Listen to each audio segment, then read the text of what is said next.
Today's book review is about Miss Peregrine's Home for Peculiar Children. Spoiler alert, because I will be mentioning some things that happen in the book if you haven't read it yet. And if you've seen the movie, what I'm going to tell you is actually slightly different from some of the things that occur in the movie because they took some creative license with that. So in the book, it's about the boy, same name, everything. Grandfather dies. Or his grandfather dies, I should say, and he leaves him some clues to find out how he died, where to go, and answers to a bunch of questions that he has. Well, he goes to Great Britain, to the island where his grandfather grew up during World War II because his grandfather fled from Nazi Germany. Well, it turns out that all the stories his grandfather told him about the peculiar children that he grew up with is true. And they're all still there, and there's all still children, because they've been stuck in a time loop for the last 80 or so years. So, they can't live in the modern world for more than an hour or so, because if they do, time will catch up and they'll die. But anyway, he goes there, he finds the children's home where they grew up, and it's completely destroyed because a bomb fell on it. But the children are still alive because they're inside the time loop. So he goes there, his parents think he's crazy, and as he goes along, he finds out all these different things about his grandfather's life that he didn't know about, and that all the stories that he was told growing up were true, and that his grandfather did not die a natural death. He was actually killed by this thing called a hologas, which is this monster that has these tentacle-like, it's really gross. They have multiple tongues that are tentacle-like. They're basically demonic bloodhounds. Only, actually, I think I'd rather take on a demonic bloodhound compared to these things. But he ends up kind of falling for his grandfather's old flame and vice versa, and it's different than in the movie. They switched the names of the characters and the characters themselves, because he actually falls in love with the red-headed fire starter, not the blonde levitating girl. Sorry, guys. But honestly, the fire starter is a lot cooler. So, yeah.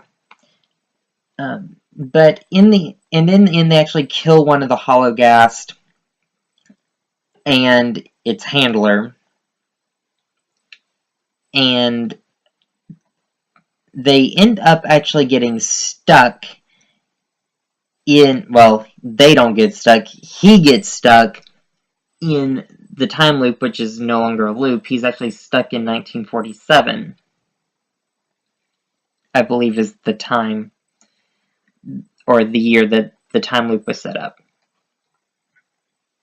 if I'm not mistaken, and time begins to flow normally for them. So he's stuck in the past because they could not reset the loop because Miss Perigrin was captured and injured and she couldn't reset the loop.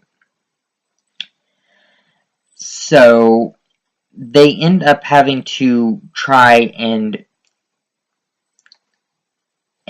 stop this society's plans for conducting this experiment that destroyed a huge part of Russia, apparently.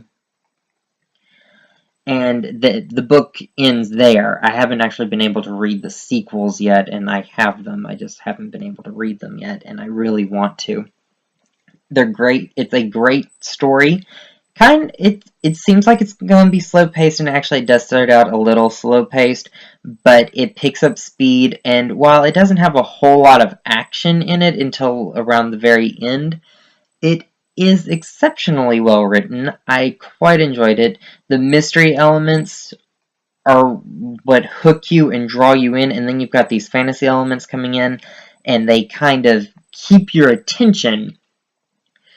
So you're never really bored with anything in the book. Yes, the love triangle thing is kind of irrelevant. It's actually not even really a love triangle. It's not even really needed, I don't think, but it's in there, and while it adds a little bit of characterization, and a little bit of depth to the background of his grandfather, and you get a little bit more detail of the story out of it, but otherwise it's really not necessary.